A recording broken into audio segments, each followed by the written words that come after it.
महात्मा के लिए हम थोड़े शब्द कहेंगे। आज प्रथम दिवस और काफी समय व्यतीत भी हो चुका है, इसलिए संक्षिप्त में महात्मा पर हम सब चर्चा करेंगे। महात्मा यानी जिस ग्रंथ के विषय में 9 दिन तक चर्चा करनी है, सत्संग करना है, आखिर वह ग्रंथ क्या है। वैसे तो राम की कथा प्रत्येक व्यक्ति जानता है। एक चक्रवर्ती सम्राट अयोध्या के महाराज दशरथ थे, जिनके 4 पुत्र थे। जनकपुर में श्री राम जी का विवाह हुआ, तत्पश्चात राम को राजगद्दी मिली, लेकिन उससे पहले राम को वनवास मिला। राम वियोग में दशरथ जी की मृत्यु हो जाती है। राम लक्ष्मण और सीता जी वन को प्रस्थान करते हैं। भरत जी चित्रकूट जाते हैं और उनकी पादुका लेकर के आते हैं। राम चित्रकूट से पंचवटी गए, वहां सीता जी का हरण होता है। सीता जी को खोजने के लिए राम ने वानर सेना भेजी। हनुमान सीता जी का समाचार लाए। राम ने समुद्र के ऊपर बांध सेतु का निर्माण किया और रामेश्वर भगवान की स्थापना करके लंका पर चढ़ाई की। राम आज राक्षसों का विनाश हुआ और पुष्पक विमान में बैठ करके राम अयोध्या आए। राम जी का राज्याभिषेक होता है, राम राज्य की स्थापना हुई और राम कथा पूर्ण हुई। इतनी सी कथा गोस्वामी जी ने मानस में लिखी है। आधे मिनट में कह जाने वाली कथा के लिए इतना अधिक समय, इतनी संपत्ति का खर्च, इतने सारे व्यापार धंधों को छोड़कर इसके पीछे इतना समय देते हैं। इस पर से मालूम होता है कि आधी मिनट में कही जाने वाली कथा रामायण नहीं है। पहले तो ये भ्रांति हट जानी चाहिए। अधिकतर तो ऐसा माना जाता था कि रामायण में क्या सुनना। जिन लोगों को रामचरितमानस का अनुभव नहीं है, वो लोग ये कहते हैं कि रामायण में क्या है, राम रावण युद्ध है, इसमें क्या सुनना। परंतु रामायण केवल कथा नहीं है, इतिहास नहीं है, और न ही यह एक सम्राट पुत्र का चरित्र है। रामायण सबसे प्रथम परात्पर ब्रह्म है। उनका एक दिव्य लीलामृत है और साथ साथ हम सबके जीवन में जो कठिनाइयां उत्पन्न होती हैं, उसका भी उत्तर रामायण है। प्रमाण सहित कह सकते हैं कि जीवन की ऐसी कोई समस्या है नहीं, भूतकाल में नहीं थी और भविष्य में नहीं होगी, जिसका उत्तर रामायण में न हो। कोई कहे कि रामायण की कथा गाते हैं इसलिए रामायण जी की प्रशंसा कर रहे हैं, परंतु प्रमाण देकर के कह सकते हैं कि हम सबके जीवन में कोई प्रश्न आए तो उसका उत्तर रामायण में है। निष्ठा, प्रेम और सत्संग होंगे तो रामायण आपके प्रश्नों का उत्तर देगी। यहां पर एक घटना की चर्चा अनुचित नहीं होगी। रेलवे स्टेशन पर एक बुजुर्ग ट्रेन के इंतजार में रामचरितमानस का पाठ कर रहा था। रामायण के प्रेमी थे। उन्होंने सोचा कि ट्रेन आने में अभी 30 मिनट है, तो चलो रामचरितमानस का पाठ ही पूरा कर लें तब तक। तभी एक नव दंपत्ति जो पढ़े लिखे थे उस बुजुर्ग की टीका करने लगे। इन लोगों ने सालों से रामायण को पकड़ा है, छोड़ते ही नहीं। ये नव दंपति कह रहे, स्टेशन पर भी पढ़ने बैठ गए। युवक ने बुजुर्ग से मजाक में कहा कि जब संसार में बड़ी बड़ी ज्ञान विज्ञान की पुस्तकें लिखी जाती हैं, बड़े बड़े उपन्यास लिखे जाते हैं, और आपने अभी तक एक ही रामायण वर्षों से पकड़ करके रखी है, आप इसको छोड़ते ही नहीं। आखिर इसमें ऐसा क्या है जिसको आप पढ़ रहे हैं? प्रारंभ में बुजुर्ग ने इस ओर कोई ध्यान दिए नहीं। उसने आग्रह किया कि जवाब दो, आप क्यों रामायण लेकर बैठे हैं, इसमें आखिर है क्या? बुजुर्ग ने कहा कि इसमें क्या है यह तो मुझे नहीं मालूम, और तुझे सबूत भी नहीं दे सकता, परंतु तू तो पढ़ा लिखा व्यक्ति है, तू तो बता कि इसमें क्या नहीं है। मैं तो चिंतक नहीं हूं, अभ्यास नहीं है, इसलिए नहीं बता सकता कि आखिर इसमें है क्या। अरे तू तो पढ़ा लिखा है, तू ही बता कि इसमें क्या नहीं है। युवक बोला कि यह तो आपकी बौद्धिक दलीलें हैं, क्या इसमें सब कुछ लिखा है? बुजुर्ग ने कहा कि भाई मेरा तो विश्वास है कि इसमें सब कुछ भरा पड़ा हुआ। इनकी बातचीत के दौरान सज्जनों ट्रेन आ जाती है, भीड़ अधिक थी, वह बैठे, ट्रेन चल पड़ती है। थोड़ी देर बाद ट्रेन ने स्पीड पकड़ी। बुजुर्ग ने सीट मिलने के पश्चात रामचरितमानस का पाठ फिर करना शुरू कर दिया। गाड़ी थोड़ी ही दूर गई होगी सज्जनों, उस युवक ने आवाज लगाई, गाड़ी रोको। अन्य लोग पूछने लगे कि भैया क्या हुआ? उसने कहा कि गाड़ी जल्दी रोको। ऐसा कह करके उसने स्वयं जंजीर खींच दी। ट्रेन में बैठे लोग पूछने लगे कि आखिर गाड़ी आपने क्यों रोकी? आपको मालूम है कि बिना किसी कारणवश गाड़ी रुकवाने पर दंड सजा मिल सकता है, आपने गाड़ी क्यों रोक दी? उसने कहा कि जल्दी में मैं गाड़ी पर चढ़ गया और मेरी पत्नी प्लेटफार्म पर रह गई, इसलिए मैंने गाड़ी रोक दी। उस बुजुर्ग ने सुनकर के उसका हाथ पकड़ा और बुजुर्ग ने कहा कि भाई बुरा न मानो तो एक बात कहूं, स्टेशन पर तू मेरी टीका कर रहा था कि रामायण में ऐसा क्या लिखा है कि पढ़ते ही रहते हो। अब तुझे कहता हूं कि एक बार रामायण को यदि तुमने पढ़ा होता तो तूने जो आज भूल कर दी वह भूल तू कदापि न करता। क्यों तू बैठ गया और तेरी पत्नी स्टेशन पर ही रह गई? इसका भी उत्तर रामायण में है।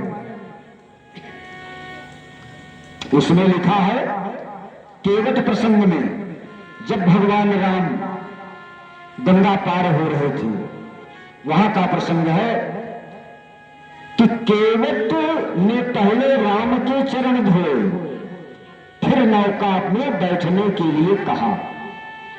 तब राम ने पहले सीता जी को बिठाया नाव में और फिर स्वयं लक्ष्मण सहित जाकर के बैठते। पहले पत्नी को बिठाया। रामायण में कहा गया है कि कोई भी वाहन में बैठना हो तो पहले पत्नी को बैठाना चाहिए, बाद में पुरुष को बैठना चाहिए। अरे तूने रामायण पढ़ी होती तो यह भूल तू कदापि न करता। कम से कम व्यवहार की ऐसी कोई समस्या ही न उत्पन्न होती। अब आप समझ सकते हो कि कोई ऐसी समस्या नहीं है जिसका उत्तर रामायण में नहीं है। इसलिए ये खाली कथा, कहानी या इतिहास नहीं है, वरन उसके एक एक पात्र, एक एक प्रसंग और एक एक चौपाई के पीछे हम सबके जीवन में आने वाली घटनाओं पर गोस्वामी तुलसीदास जी ने प्रतिबिंब डाल दिया। उसके दर्शन करने के लिए हम नौ दिन इकट्ठे होते हैं, नहीं तो किसी को भी समय नहीं। ये कथा हमारी है, भले ही ये घटना त्रेता युग में घटी हो, उस समय कपड़े अलग प्रकार के पहनते होंगे, भाषा अलग होगी, रीति रिवाज आदि में फर्क होगा। युग बीत गए, इसलिए परिवर्तन तो बहुत ही आया होगा, परंतु अंदर की ओर जीवन की जो घटनाएं हैं वो आज भी हम सब पर लागू होती हैं। ऊपर के आवरण बदल गए, अंदर से सब वैसा का वैसा ही है। और उसमें भी आसान अर्थ में कहूं तो रामायण सबका जीवन दर्शन है। राम कथा द्वारा 9 दिन तक हमें अपने जीवन का निरंतर विचार करना है कि रामायण के किसी पात्र में मुझे अपना स्वरूप दिखाई पड़ता है। कहीं पर हम केवट होंगे, कहीं पर भील होंगे, कहीं पर तो हमको ऐसा मालूम होगा कि रामायण का अमुक पात्र हमको स्पर्श कर रहा है, हमको स्पर्श करता है। और रामायण का कोई पात्र जब हम बनते हैं तब इतना विचार करना है कि रामायण के पात्रों को कठिनाइयां आई तब उन्होंने कैसा बर्ताव किया और मैं कैसा बर्ताव इस समय कर रहा हूं, इसका ही चिंतन करना चाहिए। इसलिए हमारे जीवन की कथा के अर्थ में हम आज की रामायण की शुरुआत करते हैं। रामचरितमानस में लिखा है कि राम कथा को समझना हो तो जीवन में 3 वस्तुओं की जरूरत पड़ती है। अगर 3 वस्तुएं हमारे जीवन में इकट्ठी न हुई सज्जनों तो रामचरितमानस समझ में आने वाला नहीं है। पहले श्रद्धा, फिर सत्संग और बाद में परमात्मा पर प्रेम होना चाहिए। श्रद्धा, सत्संग और इष्ट प्रेम, ये 3 वस्तुएं अगर मिल जाए तो रामायण समझ में आ जाती है, ऐसा रामायण में लिखा है। जो 3 वस्तुएं न हो तो किसी भी संयोग से रामायण समझ में आने वाली नहीं है। जो श्रद्धा संबल रहित नहीं संतन कर साथ, तिन कहूँ मानस अगम अति, जिन्हें न प्रिय रघुनाथ। इस दोहे में ऐसा कहा है कि जिन्हें राम से प्रेम नहीं है, राम के प्रतिभाव नहीं है, सत्संग में प्रीति नहीं है और श्रद्धा नहीं, उन्हें रामचरितमानस समझ में आने वाला नहीं है। हम रामायण की शुरुआत कर रहे हैं। राम कथा हमारा जीवन दर्शन है। तुलसीदास जी ने रामायण को रामचरितमानस नाम दिया।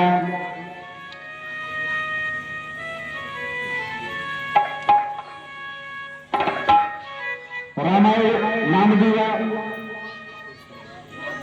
ऐसा नहीं, रामायण सतकोटि अपारा। तुलसीदास जी ने इसका नाम रामचरितमानस दिया। इस ग्रंथ का नाम रामचरितमानस रखा।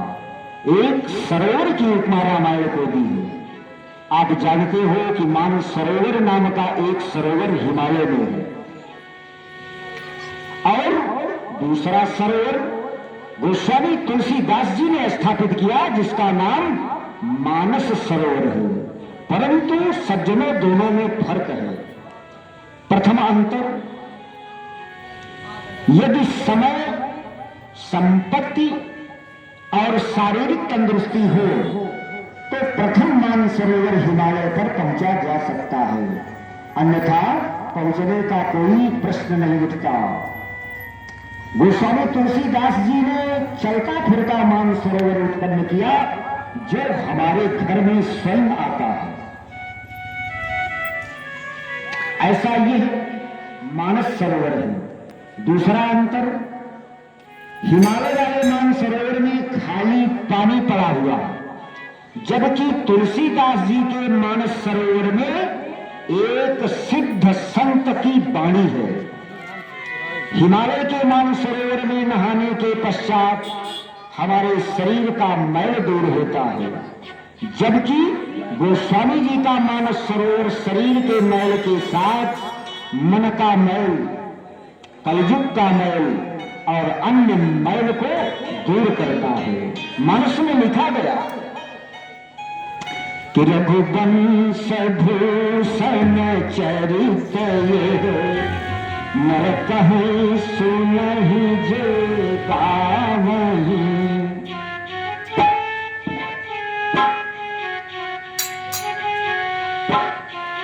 कहीं सुनहि जे गावहीं मल मन मल धोई दिन समराम धाम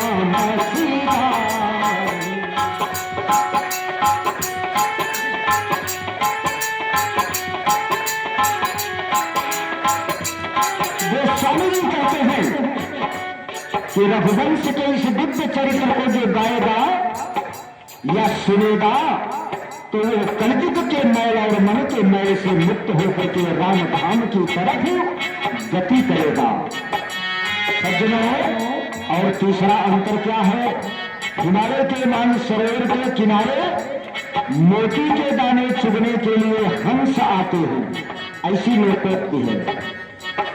ये कितने लोगों ने देखा होगा किसी को पता नहीं, परंतु इस मानस सरोवर में हंस के स्थान पर परम हंस इकट्ठे होते। परम हंस इस मानस सरोवर में, उन हंसों को कितनों ने देखा होगा ये पता नहीं। रामायण के आसपास परम हंस इकट्ठे होते हैं, ये तो निर्विवाद है। मानस में लिखा है कि जीवन मुक्त ब्रह्म कर चरित्र सुने ही तज ध्यान। 24 घंटे इस समाधि में रहने वाले महात्मा भी भगवान राम की कथा सुनने के लिए ध्यान छोड़ करके आते हैं। इसलिए मानस सरोवर के किनारे परम हंस इकट्ठे होते। हिमालय के मानसरोवर में पांव फिसलने का डर है, और यदि मानस सरोवर में पैर फिसल जाए तो इंसान डूब जाता है। परंतु इस मानस सरोवर में जो डूब जाता है सज्जनों, उसका बेड़ा पार हो जाता है। तो हम चलता फिरता मानसरोवर यहां ले आए हैं। आज से हमें इस मानस सरोवर के किनारे 9 दिन तक बैठना है। इसमें डुबकियां लगानी पड़ती हैं। यदि कोई डुबकी न लगा सके तो कम से कम सीढ़ियों पर बैठकर स्नान तो कर ले। यदि कोई बीमार हो तो तालाब में स्नान न करे, परंतु किनारे के पास बैठकर खाली आचमन ले ले। यदि वो भी न कर सके तो 2-3 छींटे अपने सिर पर डाल ले। ऐसा आज से ये सरोवर यहाँ पर है, सबको साथ में बैठना है। डुबकियां लगाएंगे तो धन्य होंगे, स्नान करें तो भी धन्य होंगे, परंतु स्नान न करें तो आचमन ही कर लें। यदि आचमन न करें तो 2-3 छींटे अपने सिर पर डाल लें। मेरे कहने का अर्थ, काफी कठिनाइयों के बाद सरोवर के पास यह जीव पहुंचता है। फिर इनमें से हमें कुछ न कुछ सरोवर करना है। तो इस चलते फिरते मान सरोवर के 4 घाट हैं। जिस तरह के 4 घाट इसके हैं, उसी तरह रामचरितमानस के भी 4 घाट बताए गए। ज्ञान घाट, एक घाट पर भगवान शिव जी पार्वती को कथा बताते हैं। दूसरे घाट पर याज्ञवल्क्य महाराज भरद्वाज जी को कथा कहते हैं। तीसरे घाट पर कागभूषुंडी महाराज वरुण जी को कथा बताते हैं। अंतिम चौथे घाट पर गोस्वामी तुलसीदास जी अपने मन की कथा कहते हैं। रामचरितमानस में भगवान शंकर जितना बोले हैं, उनके वे सब सूत्र अलग रखने में आए। छोटी सी पुस्तिका तैयार करने में आए तो वेदांत के शिखर की पुस्तक तैयार होती है। कारण शंकर जी ज्ञान के घाट पर बैठ करके कथा कहते हैं, इसलिए उसमें परम तत्व ज्ञान और वेदांत दिखाई पड़ता है। जबकि याज्ञवल्क्य महाराज कर्म के घाट पर बैठ करके कथा कहते हैं, इसलिए उसमें से कर्म के सिद्धांत दिखाई पड़ते हैं, कहते हैं। कागभूषुंडी महाराज भक्ति की भूमिका पर बोलते हैं, इसलिए उनमें भक्ति भाव और प्रेम भरा हुआ है। तुलसीदास जी केवल शरणागत के घाट पर बैठ करके कथा कहते हैं। ये चार किनारे हैं, ज्ञान, कर्म, भक्ति और शरणागति। जिसको ज्ञान में रस हो उन्हें रामायण आनंद दे सकती है, जिन्हें कर्म में रस हो उन्हें भी रामायण आनंद दे सकती है, जिनकी भक्ति में रस हो उन्हें भी रामायण आनंद दे सकती है। पर तुलसीदास जी कथा कहते हैं कि कलयुग में इन तीनों से उत्तम केवल शरणागति है। इसलिए जिनकी शरणागति में निष्ठा हो उन्हें भी रामायण उतना ही आनंद प्रदान करेगी। इस प्रकार का ये सरोवर है। चार घाट वाले रामचरितमानस का आध्यात्मिक दृष्टि से जब जब प्रसंग आएगा तब तब उनका चिंतन किया जाएगा। परंतु व्यवहारिक दृष्टि से भी संसार में पिता को किस प्रकार रहना है और पुत्र को किस प्रकार रहना चाहिए, इसका स्पष्ट उदाहरण रामायण में है। आज समाज में पिता पुत्र के संबंध बिगड़ गए। हमारे समाज में युवक लोग माता पिता की बात को अस्वीकार करते हैं या फिर माता पिता के विचार युवकों को पसंद नहीं, युवकों का बर्ताव माता पिता को पसंद नहीं। ऐसे जीवन में सुधार हेतु एक बार रामायण जरूर पढ़नी चाहिए। भाई भाई के संबंध कैसे हो, भाइयों के बीच कैसा भाव और प्रेम होना चाहिए, ये भी रामायण में स्पष्ट लिखा गया। और उन सबसे महत्वपूर्ण बात तो ये है कि दाम्पत्य जीवन कैसा होना चाहिए, जो आज के युग के लिए अत्यंत आवश्यक है। इसका सुंदर दृष्टांत रामायण में वर्णित है। आज अधिक से अधिक चिंतन आज के समाज पर करना परम आवश्यक है।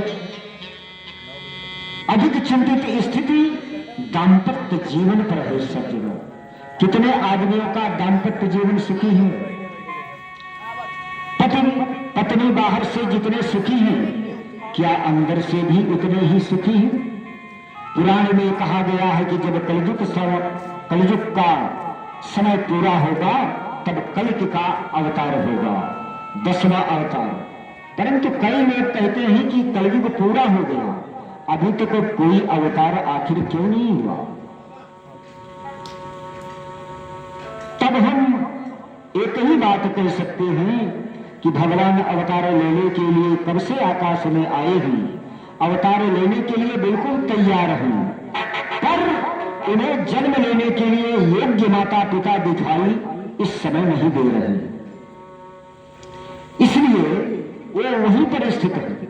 उन्हें जब योग्य माता पिता दिखाई देंगे, दशरथ कौशल्या वसुदेव देवकी जैसे दंपतियों का दर्शन जब होगा तब परमात्मा निराकार से निराकार में आएंगे। ईश्वर के अवतार की इच्छा करने से पहले हमें दाम्पत्य का विचार करना चाहिए। हमारा दाम्पत्य ईश्वर को निमंत्रण दे सके क्या, इस प्रकार की स्थिति है। राम राजभवन में या चित्रकूट की छोटी सी झोपड़ी में रहे, उनके दाम्पत्य जीवन का आप पूरा चरित्र पढ़िए, कितना अद्भुत है। रामचरितमानस ने महत्व की बात इसलिए कही कि दाम्पत्य जीवन कैसा होना चाहिए, पति पत्नी को कैसे जीना चाहिए। रामचरितमानस ने मुझे और आपको यह बताया कि एक महान व्यक्ति के रूप में यदि राम को देखा जाए तो सम्राट का राजकुमार, अयोध्या का अधिपति छोटे से छोटे व्यक्ति से प्रेम करता है। हमें इतनी ऊंचाइयां मिले, प्रतिष्ठा मिले, तो भी छोटे व्यक्तियों से किस तरह प्रेम करना चाहिए, ऐसा रामायण में बतलाया गया। राजा प्रजा को किस प्रकार जीना चाहिए, सत्ताधारी को अपने प्रजाओं से, समाज से कैसा बर्ताव करना चाहिए, ये भी रामायण में बताया गया। व्यक्ति के जीवन में, घर में, समाज में, देश में राम राज्य स्थापित हो तो श्री राम तथा उनकी प्रजा कैसी रहती थी, इसका चित्र हमें देखना पड़ेगा। रघुवंश में जो राम को पसंद नहीं थे, सबके सब परिवर्तित कर दिए गए। आप रामायण का उत्तरकांड पढ़ेंगे तो ख्याल आएगा। सरयू के किनारे 4 घाट, एक घाट पनघट का था जिसका नाम पनघट था, जिस पर बहनें पानी भरती थी और स्नान करती थी। पुरुष वहां जाते नहीं। दूसरा घाट गौ घाट था जहां पर पशु पक्षी पानी पीते थे। तीसरा घाट नागरिकों का था, वहां अवध के पुरुष स्नान करते थे। अंतिम चौथा घाट राजघाट था जहां राज कुटुंब स्नान करता था। दशरथ जी के शासन के पश्चात राम राज्य शुरू हुआ। उन्होंने 3 घाट रहने दिए, एक घाट समाप्त कर दिया। पनघट और गौघाट को छोड़कर राजघाट और नागरिक घाट एक कर दिए। जिस पर अयोध्या का सम्राट स्नान करता है वहां अयोध्या का छोटे से छोटा व्यक्ति भी स्नान कर सकता है। ऐसी जबरदस्त क्रांति राम राज्य में हुई। सत्ता पाने के पश्चात सत्ताधीश और प्रजा के बीच कैसा संबंध होना चाहिए ये भी रामायण में दिखाया गया। योग साधन, भजन, मंत्र, अनुष्ठान करना या ध्यान करना हो तो किसी भी क्षेत्र को ले लीजिए, रामचरितमानस आपको मार्गदर्शन देगा। निष्ठा होनी चाहिए। तो इस ग्रंथ की पूजा करने के लिए हम आप सब आज से यहां एकत्रित हुए हैं। रामचरितमानस में लिखा है कि सर्वप्रथम रामायण शिव जी ने बनाई, रच महेश निज मानस राखा। सर्वप्रथम शंकर जी ने अपने मन में रामायण तैयार की। हमारे धर्म ग्रंथों में ऐसा वर्णन है कि इसमें 100 करोड़ मंत्र थे, 7 करोड़ रामायण बोली।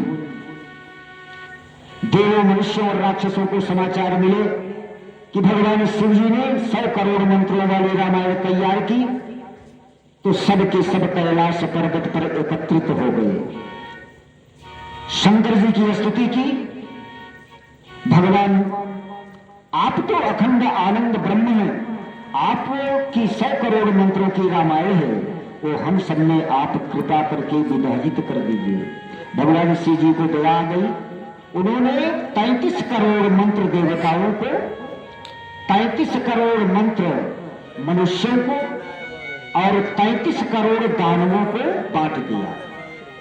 शिव जी के पास 1 करोड़ मंत्र शेष रह गए। तो देवताओं ने हाथ जोड़कर प्रार्थना की कि अरे आप तो ब्रह्म हैं, 1 करोड़ मंत्र रखने की आखिर आपको आवश्यकता क्यों? शंकर जी ने उन तीनों को 33 लाख मंत्र भी बांट दिए। अब शिव जी के पास 1 लाख मंत्र रह गए। तो मानवों ने फिर प्रार्थना की। शिव जी ने 33 हजार तीनों में विभाजित कर दिया। शिव जी के पास अब 1000 मंत्र शेष रहे और उनके कहने पर उन्होंने फिर 33 मंत्र तीनों वर्गों में विभाजित कर दिया, बांट दिया। शिव जी के पास अब 100 मंत्र रह जाते हैं। देवताओं ने पुनः कहा कि महाराज 100 मंत्रों को रखने की जरूरत आखिर आपको क्यों? इसको भी हम लोगों में बांट दीजिए। तब उन्होंने 33 मंत्रों का विभाजन तीनों में कर दिया। अब 1 मंत्र शिव जी के पास शेष रहा। तो तीनों ने फिर कहा कि इस मंत्र को भी हम लोगों में बांट दीजिए। शिव जी ने कहा कि सब मंत्र अलग अलग थे, इसलिए उनका विभाजन हो पाना संभव था। अब 1 मंत्र का तीनों में विभाजन कैसे हो? उन्होंने कहा कि जैसे भी हो इसको भी हम सब में बांट दीजिए। वह मंत्र संस्कृत के अनुष्टुप छंद में था। सब जानते हैं कि अनुष्टुप 32 अक्षरों का होता है। उन्होंने 10-10 अक्षर उन तीनों में बांट दिए। शिव जी के पास अब केवल 2 अक्षर शेष रहे। उन्होंने कहा कि ये 2 अक्षर भी हम सब में विभाजित कर दीजिए। शिव जी ने कहा कि सारी रामायण आपको मुबारक, लेकिन मैं ये दो अक्षर आप सबको विभाजित नहीं करूंगा। उन्होंने कहा कि न तो कोई बात नहीं, परंतु ये तो बता दो कि दो अक्षर आखिर कौन से हैं। शिव जी ने कहा कि रा और न, ये दो अक्षर है जो संपूर्ण रामायण का निचोड़ है।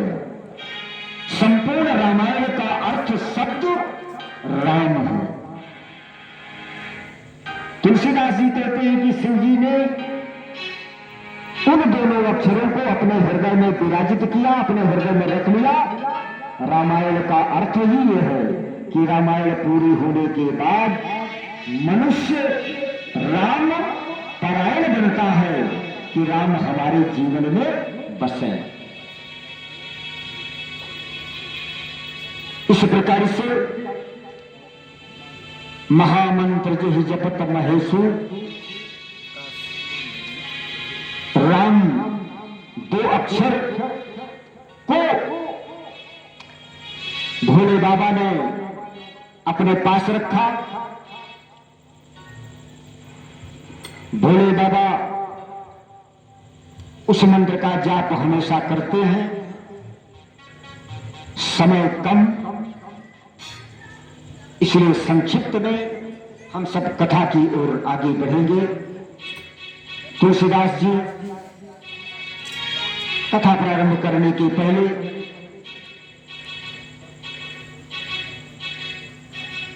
सबका वंदन किया।